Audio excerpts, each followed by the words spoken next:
bienvenue tout le monde. Comme vous savez, je me nomme Vincent Mousseau, mes pronoms sont YEL avec des accords masculins en français, they, them en anglais. La deuxième partie du panel de notre soirée porte sur la stigmatisation des personnes noires et racisées LGBTQ2+. Mais d'abord, avant de continuer, j'aimerais juste présenter nos panélistes, et je vais lire leur biographie. Donc, Chiakou Niapi est une militante panafricaniste et queer d'origine ivoirienne, responsable des communications pour le projet de recherche SAVI LGBTQ de la chaire de recherche sur l'homophobie de l'UQAM et designer à temps perdu. Temps perdu à travailler là, I can't believe it. Elle s'intéresse principalement aux relations dites nord-sud, au développement socio-économique des communautés noires, par et pour, bien entendu, et à la déconstruction des paradigmes LGBTQ+, développée selon une compréhension occidentale. Elle inscrit ses recherches dans des perspectives féministes intersectionnelles, panafricaines et décoloniales. Ses nombreux centres d'intérêt, musique, littérature, poésie, art visuel, théâtre et cinéma, lui permettent de régulièrement côtoyer les scènes artistiques afrodescendantes et les scènes artistiques queer montréalaises. Merci, on peut juste accueillir. Merci. Et Uwayo est né en Tanzanie, mais originaire de Rwanda. Il a grandi dans plusieurs pays d'Afrique, dont la Tanzanie, le Niger, le Kenya, le Bénin et la République centrafricaine. Après son secondaire, il a adopté pour un baccalauréat en économie et politique à l'Université de Montréal, je suis désolé, complété en mai 2016. Je vais étudier à l'UDM, je peux me permettre. Il est cofondateur de l'Association africaine de l'Université de Montréal et président du conseil d'administration d'Arc-en-Ciel d'Afrique entre 2016 et 2018, un ancien organisme communautaire afro-LGBTQ basé à Montréal. Il s'identifie comme queer, africaine, rwandaise et immigrante. Il est passionné d'art, de mythologie, d'anthropologie, de cuisine méditerranée et de voyage. Son idéal est celui de la justice sociale et s'articule autour de ses engagements au sein des structures communautaires, des personnes marginalisées comme les immigrés, les personnes LGBTQ, ainsi que les intersections de ces deux groupes.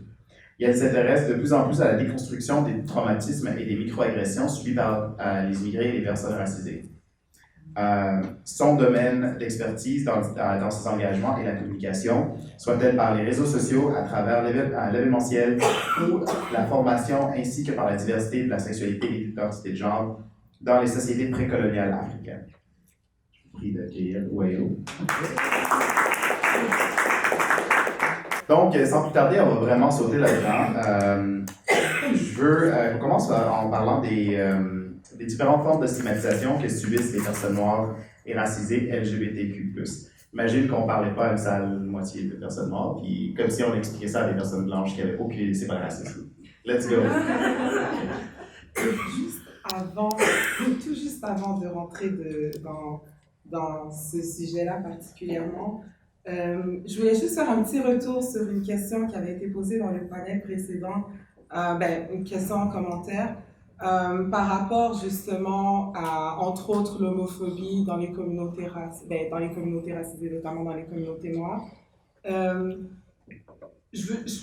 C'est effectivement important, la question des alliés, mais en même temps, je suis tout à fait d'accord avec la réponse. Par contre, c'est aussi important qu'on se rappelle d'où nous vient l'homophobie qu'il y a dans les communautés noires. Sans colonisation, sans christianisation, il n'y a pas d'homophobie, il n'y a pas de transphobie dans nos communautés.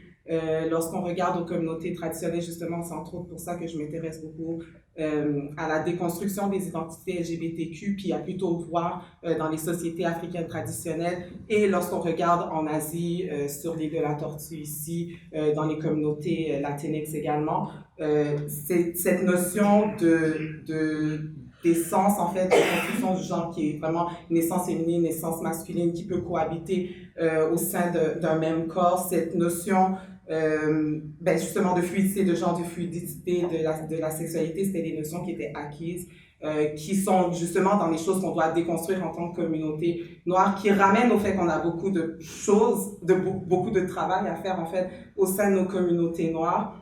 Puis là, j'imagine que je vais terminer cette réponse en répondant à la question. Moi, personnellement, par rapport à cette question, puis bon, Uwayo, si tu veux, tu expliqueras. Je trouve que déjà, dans le panel précédent, les points ont été abordés.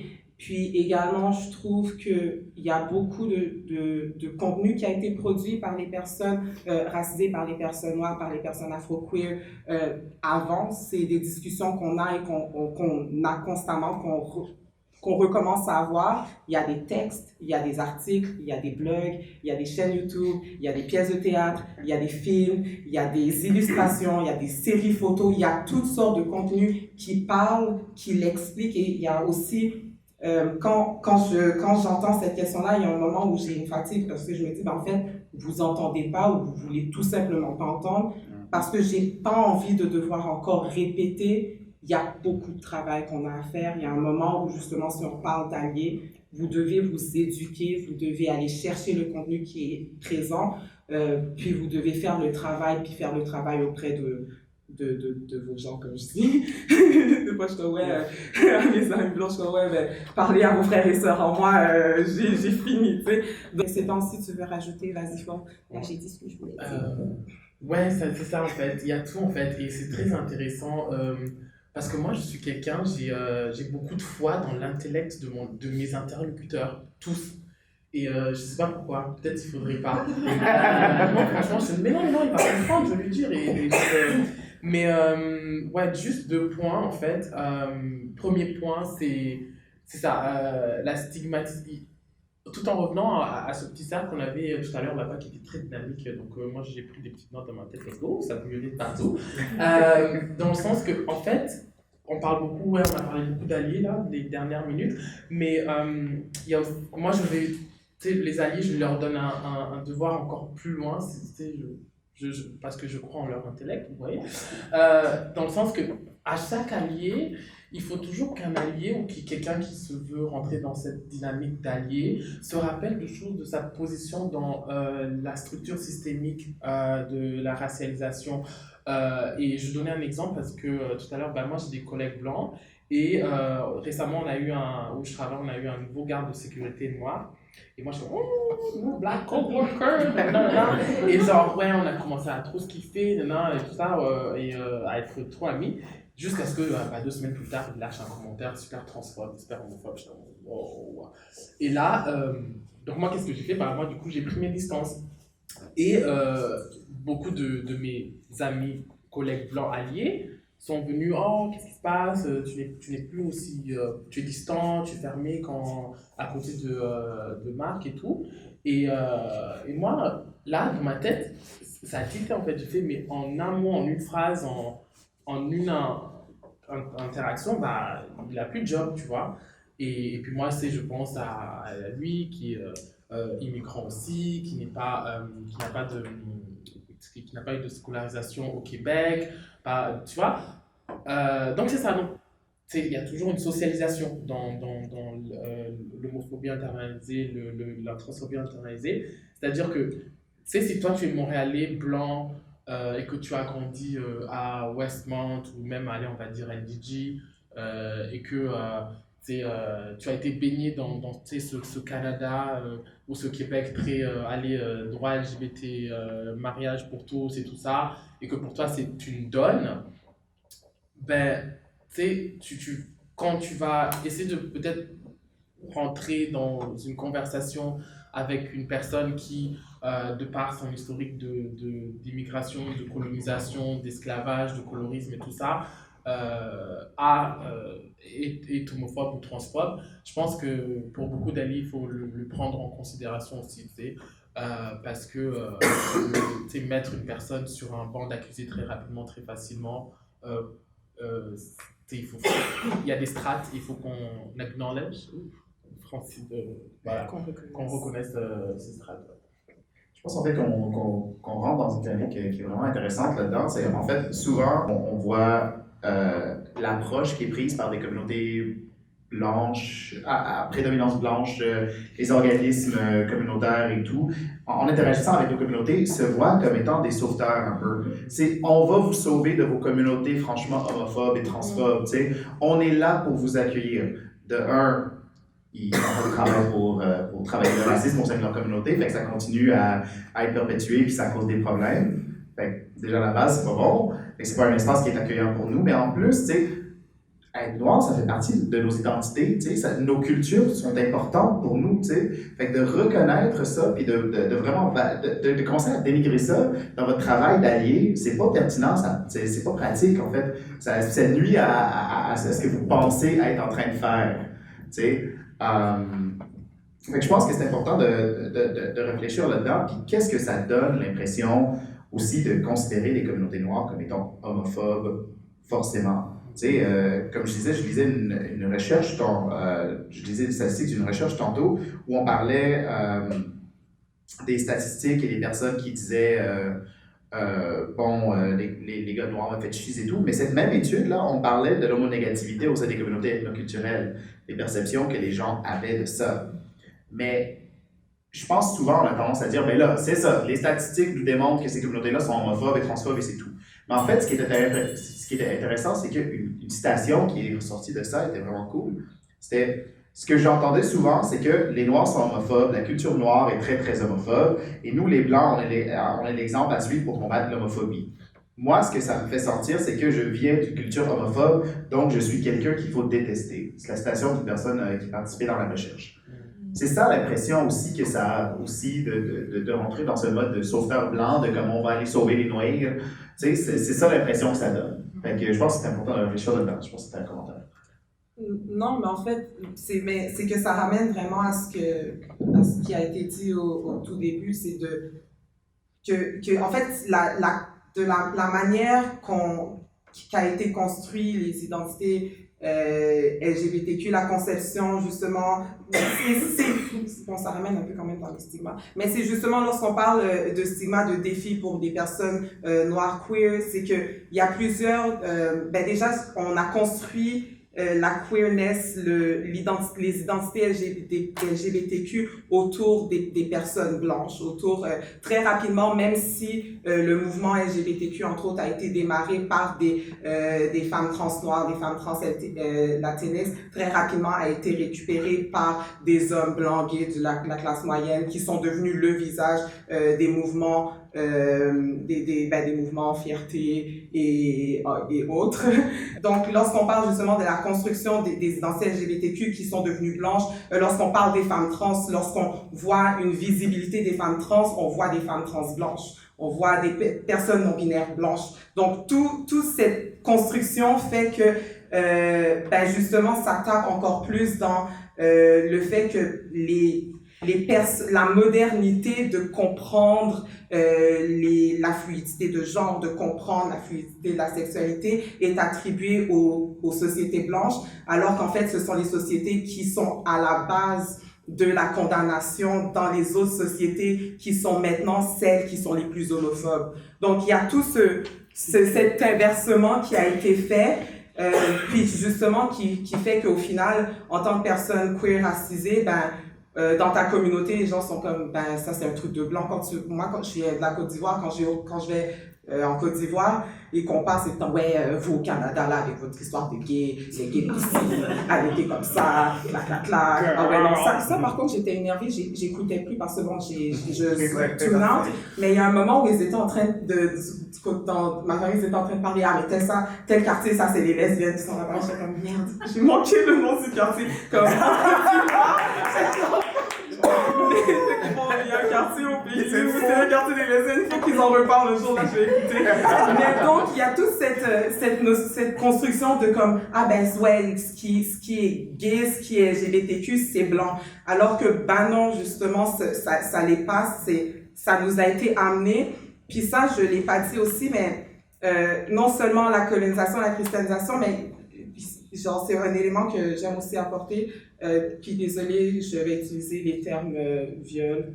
Mais il y a également tout ce qui est au niveau de l'esclavage, c'est que les viols publics des hommes noirs étaient utilisés pour briser les personnes qui étaient identifiées comme des leaders. Donc il y a également tout cet imaginaire au niveau de justement comme t'acceptes de te faire mettre comme. Donc ça a également tout ça qui vient taper dans l'imaginaire aussi dans les communautés noires, qui est également un autre justement relent de colonisation, esclavage et tout. Donc il y a beaucoup de choses à déconstruire dans nos communautés et justement à revoir. Et ouais, donc ça revient encore, vous avez du travail, comme prenez le relais d'éduquer vos gens. J'adore cette conversation. J'ai l'impression qu'on est vraiment comme. Je pourrais juste être là pour en parler, mais on a des sujets. En fait, un truc que je veux. Je veux juste dire, c'est libre à vous aussi d'aller avec le coup, là. C'est juste. On fait ce qu'on veut. Ben oui, tu sais, on parle de ça. Cool. Ben, je pense, en fait, ce qui est intéressant, puis ce que je pense qui est important à ramener, c'est l'idée souvent qui existe dans les communautés caribéennes, africaines, que la colonisation, que les identités LGBTQ sont une idée coloniale. Tu sais, ça vient pas de nous, ça vient de tout ça. Mais en fait, si on regarde d'un optique d'homonationalisme, on regarde de cette idée de comme, nous, check bien comment on traite bien nos gays ici, vous êtes barbares parce que vous ne traitez pas vos gays de la même façon que nous autres. Tu sais? Fait que ça, cette impression-là, c'est déjà, à la base, c'est déjà présent. Mais en fait, il faut comprendre que comme, étant donné, on comprend qu'il y a une diversité des identités de genre, il y a une diversité des orientations sexuelles ici au Canada, mais pourquoi on ne permet pas ça aux autres dans d'autres pays? Tu sais, les autres définitions de la sexualité et de l'identité de genre, par exemple, un bon exemple, c'est l'identité Hijra en Inde. Souvent, l'identité Hijra n'était pas la même chose que l'identité trans. Alors que nos dynamiques, tu sais, comme notre culture occidentale dominante est venue pour dire « Ah, vous autres aussi, vous avez des trans. Aussi, c'est comme ça qu'on les traite. C'est comme ça qu'on devrait faire. C'est tout ça. » Et on le voit dans la manière dont l'Inde et le Pakistan ont été en train de créer des lois. Ils ont créé des lois. Par exemple, les lois commençaient, puis ça disait...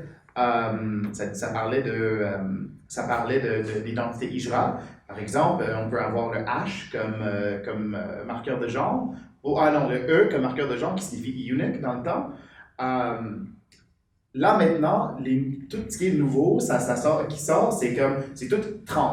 Fait il faut aussi qu'on essaie de comprendre les identités LGBTQ+, occidentales comme étant elles-mêmes coloniales. Tu sais, c'est pas à nous d'aller à d'autres pays pour imposer notre manière de voir le genre et la sexualité sur eux. Tu sais, ça se peut que ces communautés-là ont d'autres manières de concevoir ces concepts-là, puis c'est à nous de les respecter. Par exemple, comme les communautés autochtones au Canada ont fait en 1999, lorsqu'ils ont créé l'identité et réclamé l'identité de vie spirituelle. Tu sais, c'est un terme qui a été créé pour référer à un concept qui existait toujours, mais c'était un acte aussi de décolonisation actif. C'est important de réfléchir sur ça aussi. Puis justement, c'est intéressant que tu amènes ce pan-là du fait que le fait d'imposer un nom coupe beaucoup justement d'imposer un mot ou de mettre un terme autre sur des identités, comme impose justement également toute une culture et efface beaucoup d'éléments importants parce que ce qui est important, puis bon, c'est sûr que chaque fois que je parle, c'est surtout les communautés africaines auxquelles je me suis intéressée, mais c'est quand même présent, justement, comme j'ai dit, aussi dans les autres communautés racisées, de manière générale, mais comme honnêtement dans plusieurs autres. Mais entre autres, pour les Hijra, je ne veux pas dire Hijra, c'est qu'il y a justement, très souvent dans nos sociétés, il y a cette conceptualisation des êtres, des identités comme étant corps, âme et heart, body and soul, et la spiritualité également. Donc, tout ça est interrelié. Alors, les identités qu'on dirait aujourd'hui queer, mais qui étaient autres lorsqu'on parle de ces moments-là, en fait, amenaient également tout un côté, il y avait comme, souvent ça venait avec une place dans la société, un rôle dans la société. Donc, lorsqu'on met le mot, par exemple, trans, on enlève tous le reste qui venait avec et on perd en fait aussi cet accès aux connaissances, puis en fait, c'était quoi notre rôle effectivement dans la société. Dans certains livres, ils parlent de gardiens comme la traduction qu'ils ont mis, c'est genre les gardiens des portes. Donc, techniquement, on serait comme des gardiens, mais donc des gardiens-gardiennes. Donc, il y a toute, justement, une responsabilité qui venait. Donc, le fait que, parce que très souvent aussi dans dans les communautés traditionnelles africaines, nos divinités, et il y avait plusieurs de nos divinités qui étaient hermaphrodites, donc justement qui portaient ces deux essences. Donc les personnes qui, comme les êtres humains qui étaient vus comme portant ces essences-là également, étaient comme justement vus comme, ah ben vous avez un lien direct aussi avec comme le spiritual world et tout. Donc il y a tous ces éléments qui se perdent lorsqu'au final on utilise LGBTQ ou queer, qui sont d'une conception qui convient dans les sociétés occidentales parce qu'elles sont construites justement selon les conceptions occidentales.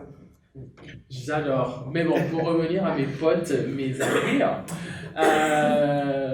mais j'ai une petite anecdote qui m'est revenue parce que moi j'aime bien partir des anecdotes et puis après de là descendre sur le concept ou la conversation. J'étais à un film un festival de films LGBT à Ottawa.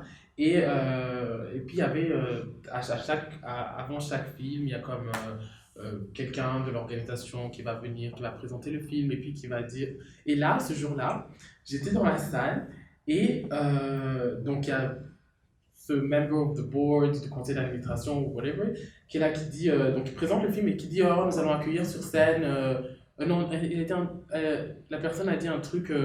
oui, on a un fonds pour aider les réfugiés, tout ça, et puis on va laisser un des réfugiés qui a été bénéficiaire de ce fonds venir sur scène et puis nous parler un peu. Et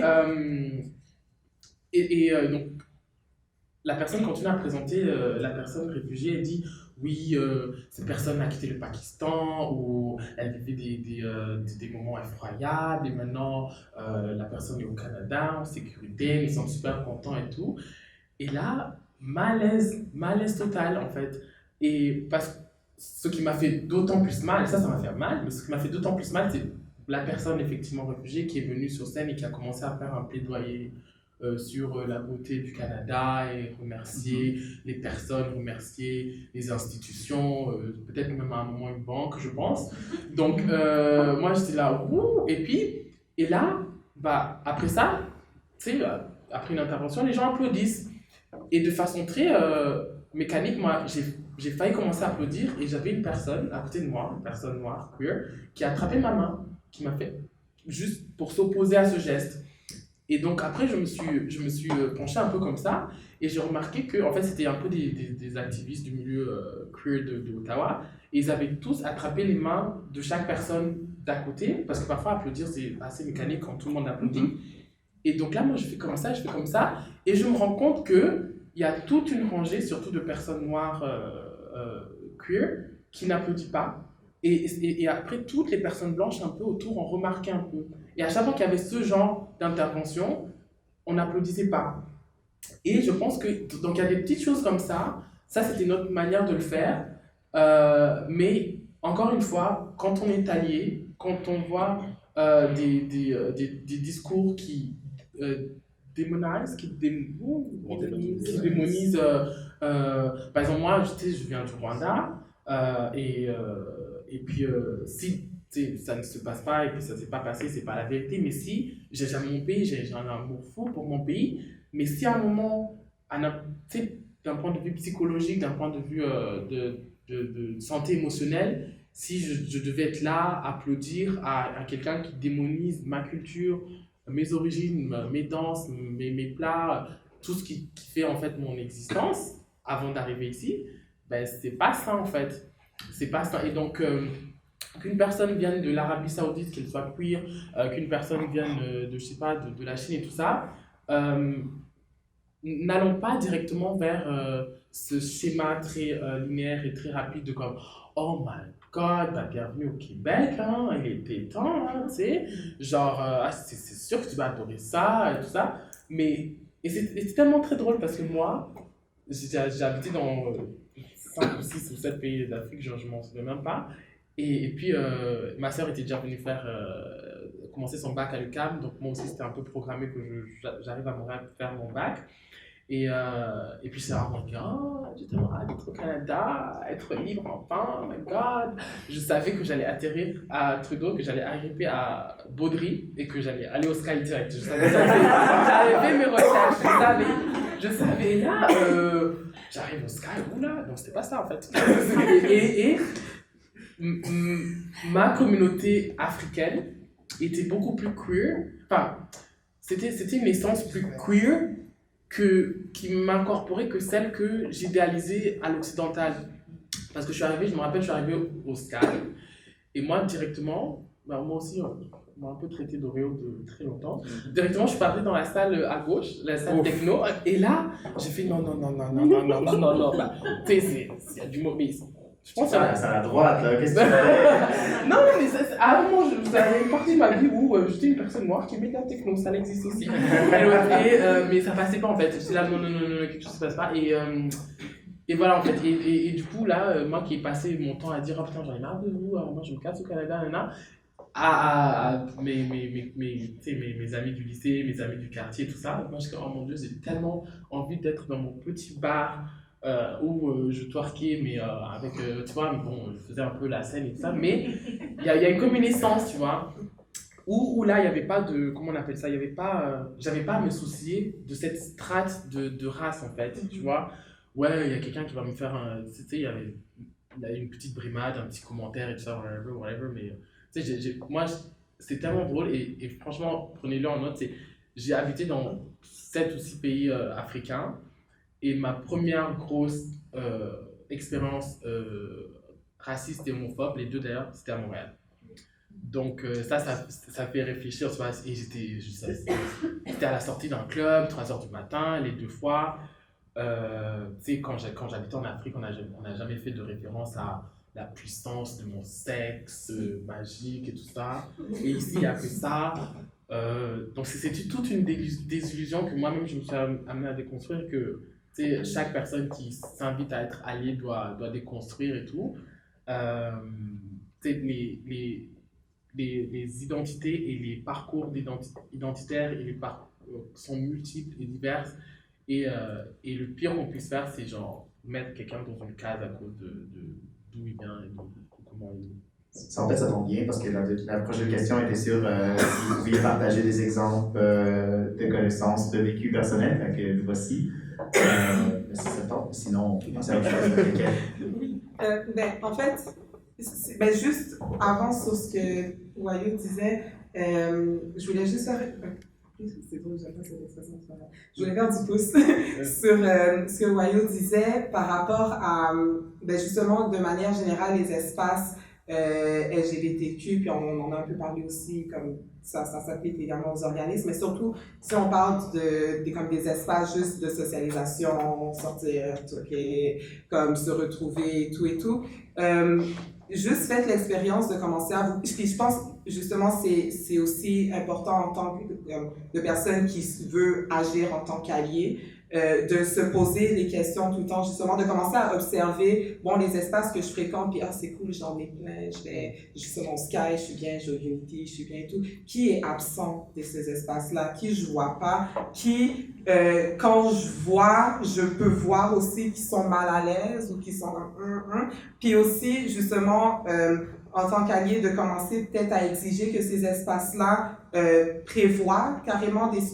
Parce que, comme, je ne sais pas si tout à l'heure vous avez parlé de non-mixité avec telle salle pour faire une soirée, puis je vais comme advocate aussi pour que ça puisse rester non-mixte, ou je vais advocate pour genre assurer que, aussi, comme pour justement bien filtrer les personnes qui rentrent, puis comme, ou juste comme vous trouvez des, tu sais, comme, je sais pas, mais il y a comme toutes sortes il y a des choses à faire du moment que vous commencez à remarquer qui est absent, puis à vous préoccuper aussi de qui est absent, de comment juste comme, déjà sont où, qu'est-ce qui se fait, puis comment je peux supporter justement ce qui se fait. Donc, de manière un peu plus, I guess, théorique, mais ça peut être personnel aussi, si on pouvait parler aussi des effets que ça peut avoir de vivre ces genres de trucs au quotidien, genre, pour la personne qui connaît rien de ça, qu'est-ce que ça fait, tu sais, comme d'avoir une personne qui vient toucher tes cheveux sans ton consentement, ou comme de faire comme ces trucs, ces petits commentaires racistes ou homophobes, ou les deux en même temps, qu'est-ce que ça fait, qu'est-ce que ça risque de faire à une personne?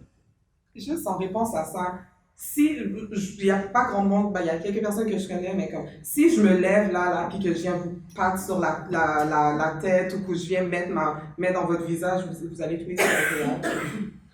Donc, pourquoi juste toucher les gens qu'on ne connaît pas? C'est juste, cette question est tellement de base, vous n'allez jamais accepter que quelqu'un que vous ne connaissez pas vienne mettre sa main dans vos cheveux, vous n'allez jamais accepter que quelqu'un que vous ne connaissez pas vienne mettre la main dans les cheveux de votre enfant. Pourquoi est-ce que vous allez faire la même chose à quelqu'un d'autre? Il n'y a pas de... C'est aussi simple que ça, quoi. C'est juste espace personnel. D'ailleurs, je sais pas je sais pas pour vous, mais quand j'avais mes locks, ou tu imagines des gens avec des tresses aussi, il n'y a jamais plus de personnes qui viennent te toucher que quand tu as des tresses et des locks. Tu sais, je vois des looks, tu sais, ou même quand tu as des cheveux longs, naturels, genre des gens qui viennent juste carrément se mettre la main dedans, t'es comme, yo, mais c'est plein de produits, qu'est-ce que tu fais là? C'est dégueulasse, tu veux pas ça? But anyway, bref. Ouais, non, encore une fois, en partant d'anecdotes et ensuite moi, je me rappelle, j'étais à un party, soirée étudiante, et puis c'était l'été, c'était bien fun. Et on était sur le balcon, ma pote et moi, on fume et tout ça. Et puis, donc moi, je lui parle, et puis elle avait des tresses, et là, il y a une femme blanche qui... moi je suis en face, et donc on est sur le balcon, puis c'est un party étudiant, plein de gens qui fument sur le balcon, donc c'est un peu crowded. Et là, la femme blanche commence à prendre ses tresses et à littéralement faire ce geste avec ses tresses, mais genre de façon continue, tu vois. Et moi, en fait, ma pote et moi, après coup, on s'est rendu compte que tous les deux on a eu un petit choc, parce que moi, de l'autre côté du balcon, je suis en train de voir ça, je fais. Cette personne connaît ma pote, c'est sûr. C'est évident. C'est sa copine. Ça c'est des copines. Moi, je ne connaissais pas cette copine. Je dis, et puis, parce que ma pote était en train de fumer, elle n'a pas bougé. Elle a juste fait comme. Et puis, nana, et puis l'autre. Et puis voilà. Donc, et puis après, c'est noté que le lendemain, j'ai fait. Ah, mais quand même. Ah non, je la connaissais pas. Oh, et là, ça, donc moi, tu sais, je vais vous dire franchement, nous les personnes noires, et surtout les personnes noires queer et trans, on a des PTSD. Et c'est très... C'est post-traumatique, c'est trop post-traumatique en fait. Okay, donc, et moi, honnêtement, il n'y a rien de plus frustrant dans ma vie d'avoir ça, d'avoir des triggers. C'est tellement chiant de se promener dans la rue, dans le monde, avec des triggers, parce que je me rappelle, genre, il y a une personne qui a essayé de faire ça à une autre de mes copines en club, et ma main est partie très violemment. C'était violent, c'était violent, mais je ne suis pas une personne violente, et puis quand je suis rentrée chez moi, j'ai dû faire un self-reflect de cet acte violent que j'ai fait, mais c'est, tu vois, parce que je repense, le trauma et les réponses au trauma sont des trucs de la psyché où, nous, je pense pas que quelqu'un ici a l'éducation suffisante, la connaissance suffisante de le comprendre. Mais c'est ça en fait. Et puis il y a comme des trucs, il y a ça, il y a les cheveux avec mes amis, il y a aussi genre, il y a des espèces de positionnements physiques que je fais avec des issues de secours, il y a des esquives que je prépare toujours, par exemple, genre, tu sais, moi j'ai le crâne rasé, et je sais pas aussi, c'est comme les cheveux, il y a des gens qui aiment toucher ça. Et c'est super sensible, un crâne rasé, c'est super sensible. Et donc, parfois j'ai des mains levées, je fais des trucs comme ça, en plein réunion au travail, et là je dois me ressaisir, et puis, je me dis, mais la charge émotionnelle de se promener dans tout ça, c'est tellement. Et puis, après, aussi, moi j'étais dans beaucoup de lycées, de collèges et de secondaires privés, donc j'ai beaucoup été avec beaucoup de blancs d'abord, avant de traîner avec plus de noirs. Et donc, du coup, j'ai plein de petits trucs qui sont passés, et puis ça ressort maintenant quand je suis arrivé à Montréal, je suis allé à Ferté, je suis allé à Arc-en-Ciel d'Afrique, j'apprends sur le racisme. Et donc je me suis fait appeler le petit Blackos, mon chéri Blackos, et pendant 5 ans de ma vie par des amis à moi, et là je suis comme, oh mon Dieu, il y a un truc aussi, et ça me rend tellement triste, je n'arrive pas à traîner avec mes collègues de travail après le travail.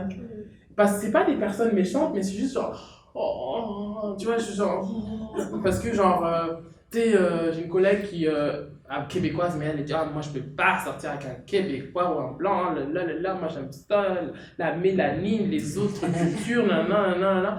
Et puis moi je suis comme, non, je vais pas faire ça au travail, je vais pas lui expliquer ça.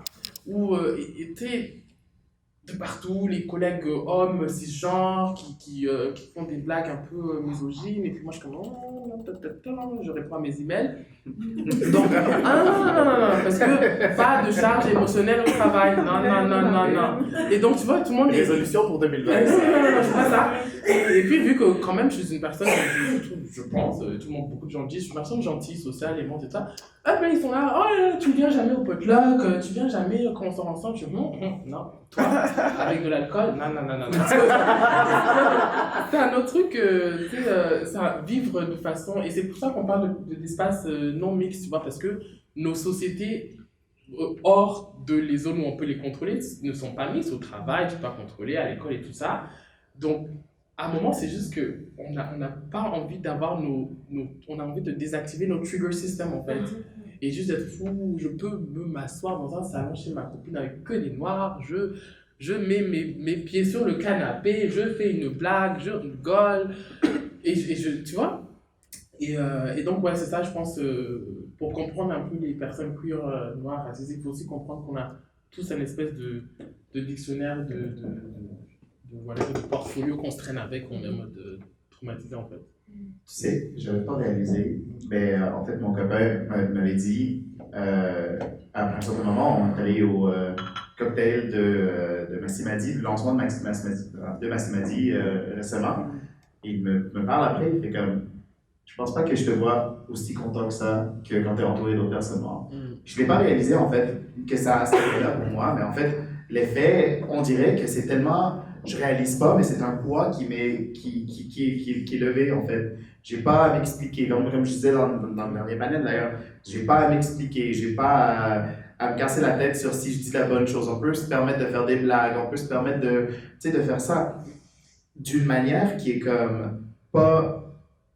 C'est difficile parce que souvent des personnes vont nous approcher pour dire en fait, ben, les espaces qui sont non mixtes blanches. Pourquoi ce serait pas acceptable, par exemple, on s'entend c'est un KKK rally à la base, ou juste une soirée Unity, like let's go. Mais en fait, c'est de la non-mixité est très importante pour des personnes, peut être très importante pour des personnes racisées, même si on ne réalise pas encore, tu sais. Parce que ça m'a pris un moment de réaliser que des espaces où il y a beaucoup plus de personnes noires, ça me faisait tellement chaud au cœur. Juste, tu sais, tantôt de parler entre nous et de jaser là-bas, c'est d'entendre comme tout le monde qui est comme content et tout, tu sais, comme ça nous rend... on est un peu dans notre élément, tu sais, puis ça fait juste du bien de pouvoir être ensemble et de célébrer ce qui nous rassemble et qui... c'est ça, je vais émotionnel. Venant de cette approche-là, ben, souvent quand même, tu sais, la stigmatisation, ça a des effets négatifs aussi, mais une recherche que j'ai lue récemment d'ailleurs parlait justement de la manière dont une personne noire peut utiliser les stéréotypes à son avantage. Par exemple, une personne sur une application de rencontre qui est juste comme, regarde, c'est 3h du matin, je veux juste baiser. Let's go. Tu sais, puis il reçoit une personne, puis la personne, c'est une personne qui fait suivre des personnes noires, puis il était comme, regarde, des fois, I'm just gonna take it, tu sais, parce que ça me tente d'être dans cette situation-là. Tu sais, ça a des effets un peu intenses. Ça a un effet émotionnel aussi d'aller dans ce genre de contexte-là, sachant que la personne s'intéresse pas à toi de toutes sortes de manières, mais ça, quand même, la personne se qualifie ça comme un bénéfice pour elle. Est-ce qu'il y a des situations dans lesquelles ces genres de trucs-là où on pourrait essayer de utiliser le système à notre avantage, la structure, la manière dont le système est fait, est-ce qu'on peut le remanier pour essayer de restructurer ça pour notre gain personnel ou collectif? How do we get what's ours, genre? basically. I have too many examples. Go Ok. Ouais, c'est Mais chouette. peut-être, vas-y, parce que moi, je vais encore partir genre, dans les trucs théoriques. De Non, ça. mais on a besoin des deux, là, c'est parfait. Mais ouais, très rapidement, c'est vraiment. Donc, un autre truc en fait avec les personnes noires, queer et racisées et trans, tu sais, ton identité est théorisée et ton identité est réfléchie alors que ton identité n'est pas vécue. C'est-à-dire que moi, par exemple, j'ai dû m'asseoir et comprendre certaines strates de mes identités. Et j'ai compris que, en fait, il y a un pouvoir dans la docilité de la féminité. Je sais pas dans le sens, en fait, nous sommes en réunion au travail et tout ça, et puis, oulala, j'ai des collègues, femmes blanches, mais alors quand elles sont pas contents, elles le disent, non, elles se lèvent et partent, non, donc elle est comme ça, Lorraine, tu vois. Et puis, il y a un homme noir qui a essayé de faire ça au travail. Oh, bah il est pas resté longtemps. Non, ça, il n'est pas resté longtemps. Oui, il y a une autre collègue à nous qui est très hypochondriaque, femme blanche. Oh là là, j'ai chaud. Ouais, tu peux rentrer, tu peux prendre ton après-midi. Un autre collègue noir qui va être absent pour vraiment des vrais problèmes de santé et puis qui va être approché par le management et le HR. Et moi, je suis juste là, en fait, j'observe tout ça et je... Mais parce que moi, je suis venu ici, j'ai un loyer à payer, excusez-moi, mais charge émotionnelle, zéro, je ne suis pas payé pour ça, tu vois. Et c'est tellement intéressant, même les salles de réunion, il y a tout le temps tout le monde qui se place aux mêmes endroits et tu vois que genre, tu sais, dynamique, les plans là, les plus proches de là où ça a l'air d'être le centre de la table, avec... Donc c'est ça, et quand je disais que, tu sais, il y a cette espèce de, like, the gay effeminate person, la personne gay efféminée, qui n'est pas un threat à le système suprémaciste blanc entier. Et honnêtement, moi je joue avec ça. Vraiment, je joue avec ça clairement. Mais parfois ça a des, comment on appelle ça, son revers, hein, ça sent plus. Et parce que du coup, par exemple, avec certaines femmes blanches, elles vont, ça va, quand je joue avec ça, j'abandonne ce que j'appellerais les boundaries. Il n'y a pas de frontières, de limites en fait. Elles sont et puis c'est dans ton espace très rapidement, le matin, tout le temps. Oh, est-ce que tu as mis la couleur de mes ongles? Non.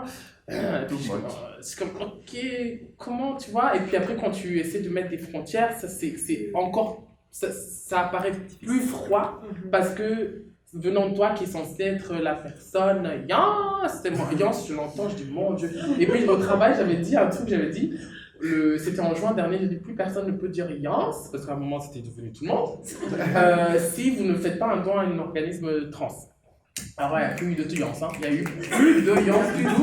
Il y a eu plus de Yans. Et moi j'étais comme, oh, ok, c'est pas grave. Enfin, c'est pas assez grave, mais dans le sens qu'au moins j'ai pas le Yans qui me tapote ici, là, le mois de juin du 1er au 31. Et donc c'est ça, et la navigation est complexe, mais la navigation se fait. Je dois avouer que oui, tu sais, je la joue RuPaul Drag Race. On a failli me retirer ma carte queer parce que je n'ai regardé un seul épisode de RuPaul Drag Race et honnêtement, moi j'ai pas aimé, tu vois. Et mais s'il y en a des personnes LGBTQ noires qui n'ont pas accroché, moi j'ai pas accroché du tout. Et mais mes collègues hétérosexuels blanches, waouh, elles sont dedans, tu vois. Et donc, tu sais, je navigue avec ça pour en fait aussi avoir un peu de paix en fait. Parce que, tu sais, moi, j'ai tous mes collègues noirs, tu sais, alors qu'il y a les hommes, et puis il y a certains collègues à moi, des hommes noirs, qui font des choses, je dis, mon Dieu, mais... Parce que tu as la femme blanche en face de toi qui a encore cette perception de toi, homme noir, musclé, très dark skin. Genre, tu sais, il y a eu des harassment, like, des problèmes de harassment au travail, mais bien sûr, moi, je stratifie ça encore tu sais, parce que les femmes blanches aussi, elles ont leur tort dans ça, mais bon, le système dans lequel on est. En tout cas, tout ça de loin, mais tout ça pour dire que oui, on navigue et on est un peu obligé pour parfois... Il y en a qui ne le font pas, qui sont unapologetic, et franchement, je les admire, je sais pas comment, mais moi, juste me battre avec des gens que je vois 37 heures par semaine, je pourrais pas. Tu vois, Mais en fait, je pense que c'est ça. Je pense que ça revient en fait à choisir nos batailles. Comme il y a des moments où justement, tu es comme j'ai vraiment pas envie de gérer ça. Fait que, okay. J'ai remarqué, moi, souvent, parce que bon, j'ai grandi ici, et j'ai remarqué que souvent, quand je suis avec beaucoup de personnes blanches, mon accent québécois sent bien profond. Puis il y a des gens, des fois, qui me regardent, puis je suis comme, ouais, c'est ça. Et puis, justement, donc, il y a des trucs comme ça où je vais comme justement montrer plus, comme dépendamment de l'environnement où je suis, ben c'est ça, je vais montrer plus que, hey, regarde, j'ai des références culturelles au Québec, tu sais, je suis du site. Puis non, c'est ça, donc oui, il y a des, puis ça aussi, ça se fait dans plusieurs, justement, au travail, dans les cercles d'amis et tout, comme le code switch, la manière que tu vas justement, comme décider de parler ou juste faire comme, ok, ben ça, je vais laisser passer le gars, c'est le hey girl, puis ces trucs-là, ou justement, parce qu'il y a des fois des personnes, j'ai travaillé au Starbucks avant de travailler à la chaire, et puis c'est vraiment toute une expérience, comme justement des personnes qui ne connaissent pas, mais parce qu'ils voient une meuf noire. Hey girl! Puis commencer tout de suite, genre, aller hyper dans le cliché, puis en même temps, j'étais comme, je veux mon type. Tu sais, oui, effectivement, il y a des moments où je voulais mon type. Comme il y a des moments où justement comme tu navigues et tout, puis tu peux le jouer à ton avantage, mais en même temps c'est ça, c'est comme est-ce que c'est vraiment le jouer à son avantage ou c'est juste faire comme ben, je vais pas me faire chier, excusez-moi du terme, je vais pas me faire suer puis comme je vais aller chercher les miettes que je peux aller chercher comme en ne pas me faisant suer. C'est les miettes d'un cookie, je veux le cookie à la base. Donc, ouais, c'est ça, je pense que c'est vraiment comme ça revient à choisir ses batailles, puis je pense que n'importe quelle personne marginalisée, en fait, choisit ses batailles face, comme vis-à-vis des personnes qui représentent comme l'être dominant. Le code switch au travail, là, j'adore. D'ailleurs, je remarque que souvent, il n'y avait pas de personnes noires qui travaillaient à réseau jusqu'à très récemment. Et là, on en est 4, je pense. Ce qui est quand même cool, un peu divisé partout, dont moi et Gabriel dans notre rôle pour le projet communauté, qui est vraiment cool. Mais lorsqu'on est tous les trois dans notre bureau principal, moi et Gabriel et Denis, c'est la conversation, ça change complètement. Mais des fois, t'oublies que t'es entouré de personnes blanches. Et là, t'agis comme si t'étais avec la communauté. Tu sais, fait que t'es juste en train de chiller, ça monte, le volume commence à monter, tout le monde est en train de jazzer. T'es comme, non, mais est-ce que t'as entendu la nouvelle chanson de Michael Montano? Genre, comme tout le monde est en train de jazzer de whatever. Puis là, finalement, t'oublies qu'il y a d'autres personnes autour de toi, puis ils sont comme, qu'est-ce qui se passe? Puis tu t'interagis jamais avec elles de cette façon-là, right?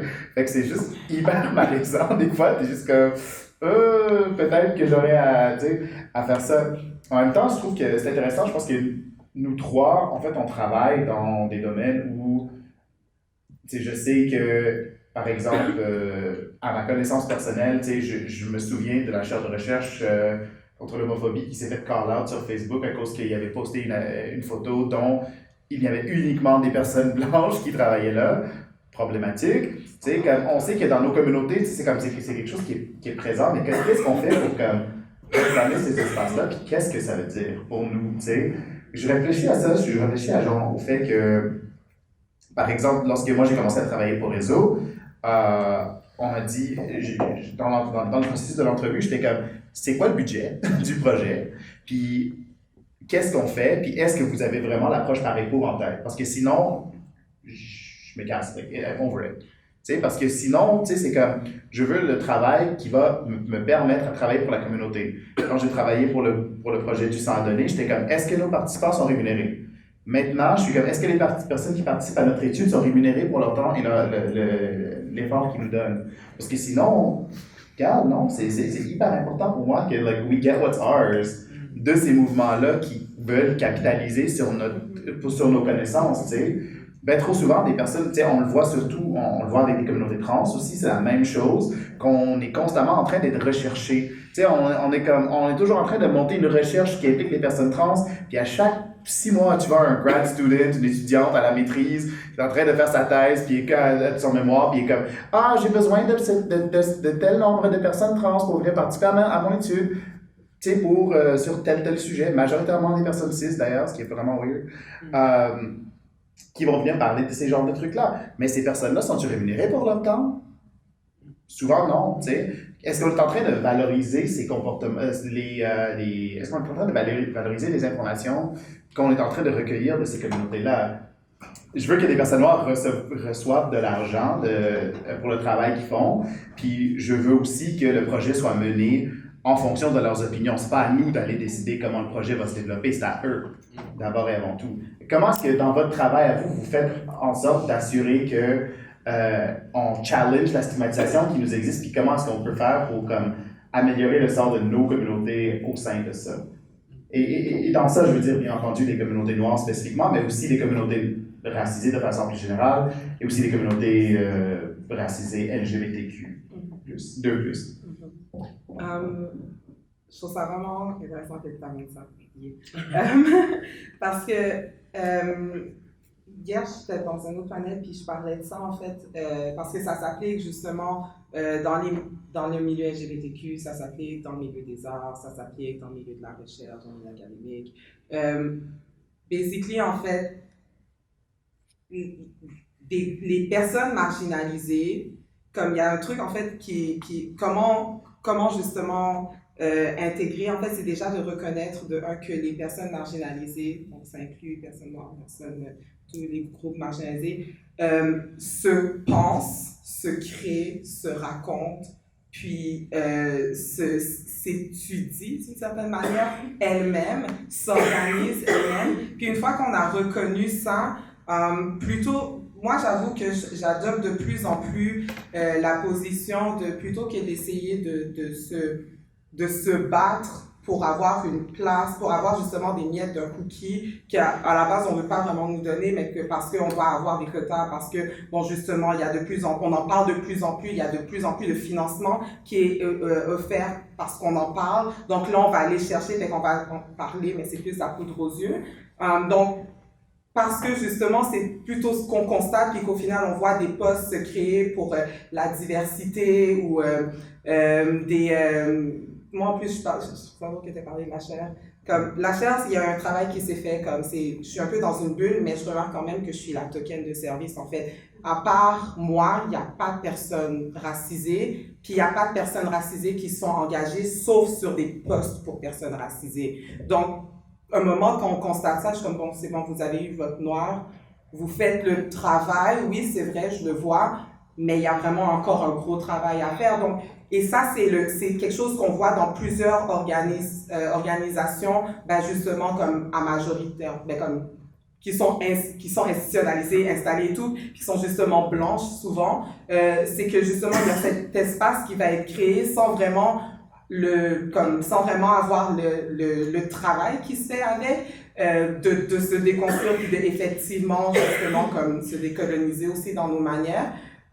Puis ça fait qu'au final, ben justement, c'est ça, il y a des petites miettes qui seront reçues. Donc, tout ça, je suis plus comme, laissons tomber sur ça, comme reconnaissant justement que parce que ces systèmes-là sont en place, en fait, les personnes marginalisées se sont organisées elles-mêmes.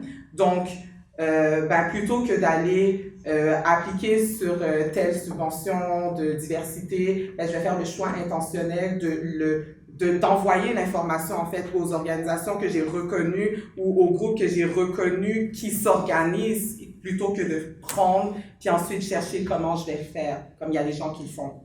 Fait redirigeons les ressources vers ces gens-là, aidons-les, tu sais, comme, puis quand je parle de ressources, oui, les ressources financières, c'est comme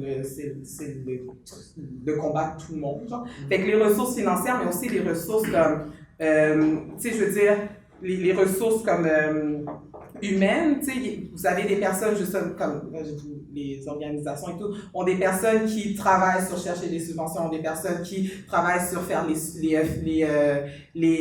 comme des fois les programmations ou comme de l'accompagnement des formations, des trucs comme ça. Donc, de rediriger ces ressources dans telle formation pour faire ci se passe, on sait qu'on vous voit, justement, on vous voit, fait venez, vous pouvez aussi avoir accès à ça. Donc, il y a tout ce travail, en fait, qui serait rendu possible du moment que, ben, justement, cette étape de on vous voit se fait, puis on reconnaît que vous existez, puis on reconnaît qu'en fait, ce que vous faites a de la valeur, puis qu'on n'a pas les connaissances, parce qu'au final, on est tout le temps obligé d'aller vous chercher, mais quand on va vous chercher, on va pas reconnaître la valeur, parce qu'on va pas vous payer, on va pas vous donner accès à tout justement ce que Vincent vient de dire. Donc, plutôt que de continuer dans cette roue-là, où au final, on n'est que dans la poudre aux yeux, puis on n'avance pas la conversation, puis on n'avance pas comme...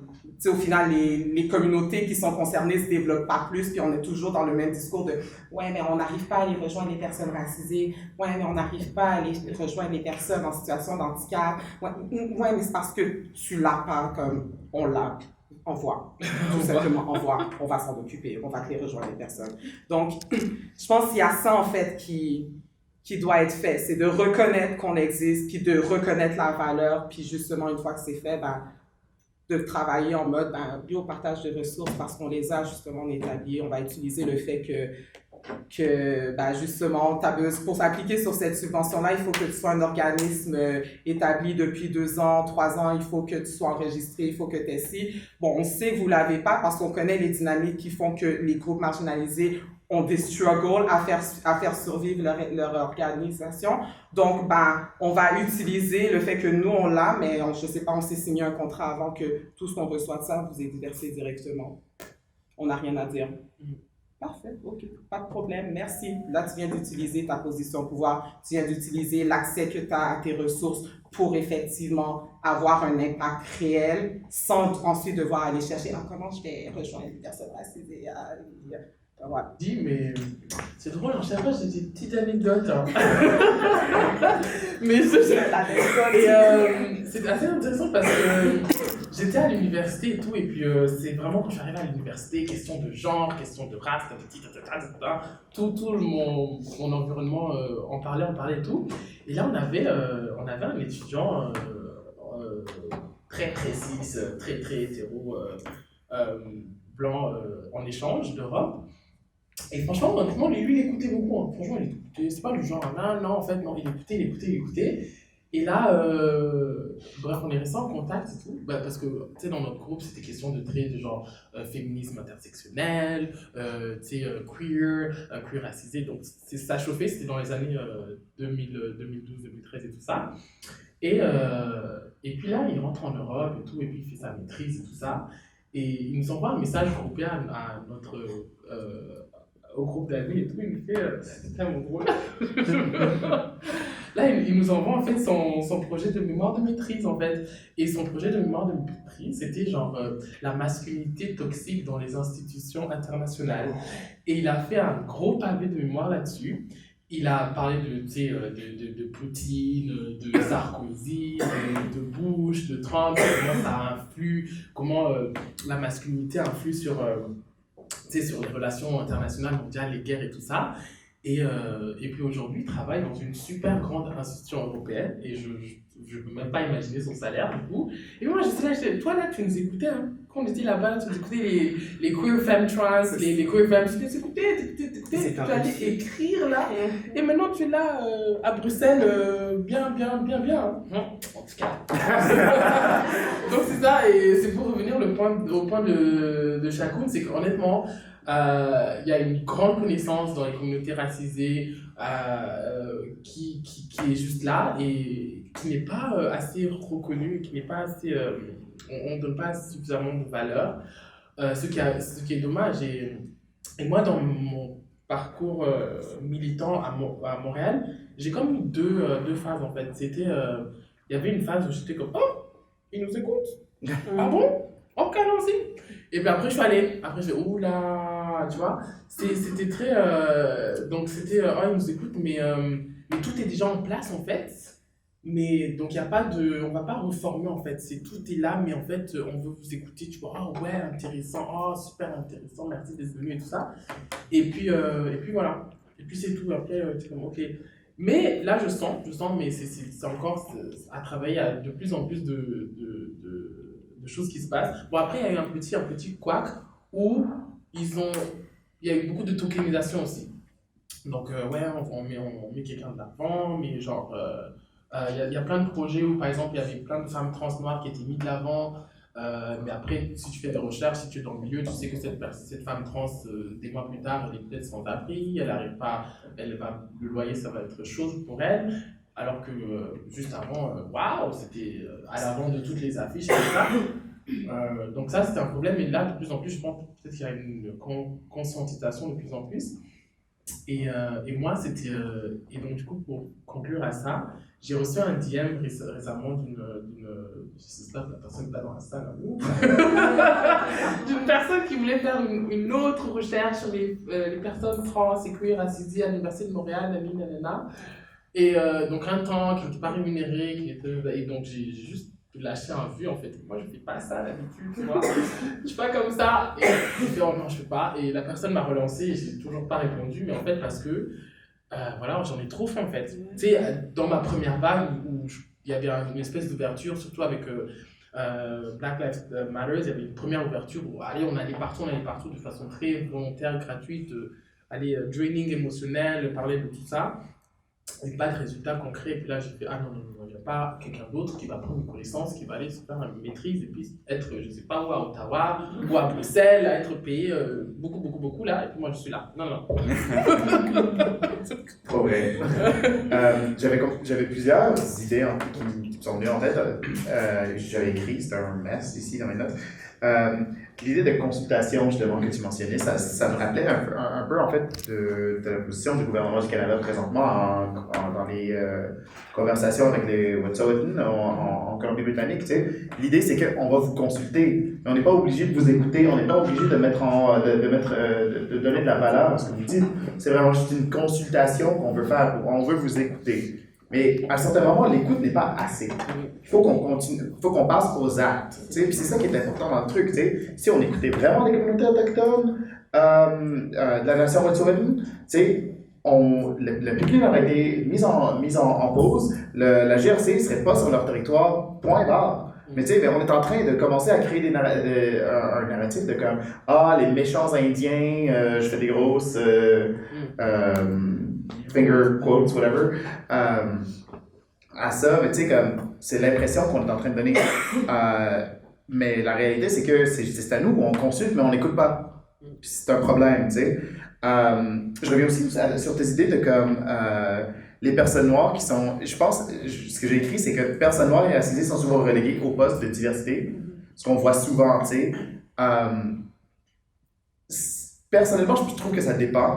Notre projet, par exemple, est un projet qui est pareil pour les personnes noires, donc c'est nécessaire d'embaucher des personnes noires là-dedans. Et personnellement, et je sais aussi pour Gabriel, c'est le sujet de notre recherche, de nos vies depuis de nombreuses années. Fait qu'on est les personnes à embaucher pour ça.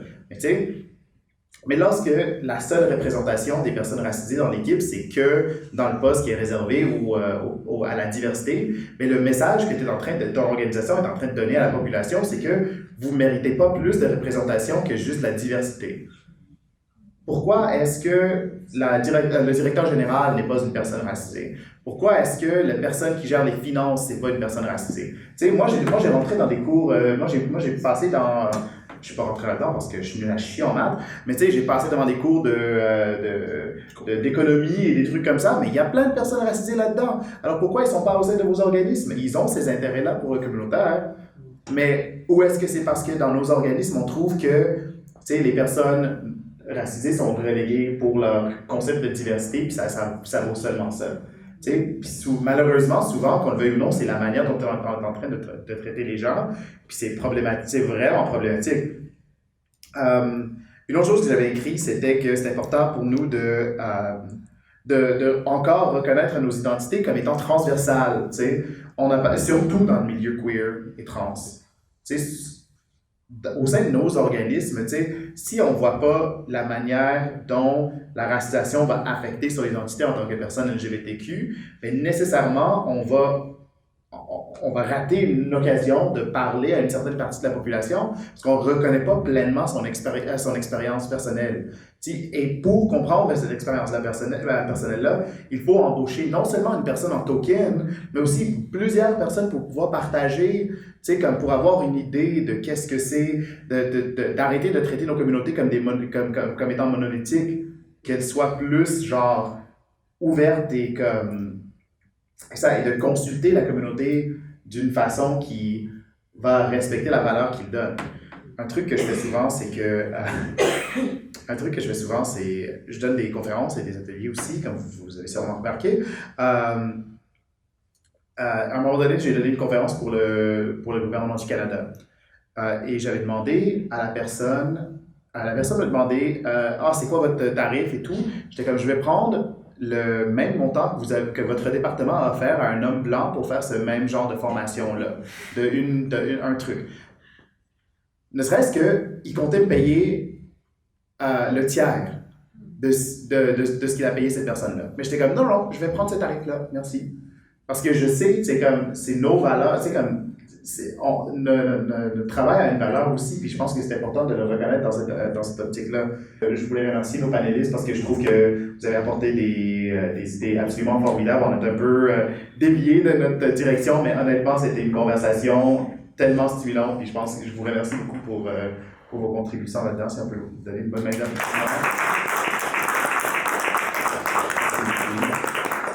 Sur ce, Jason.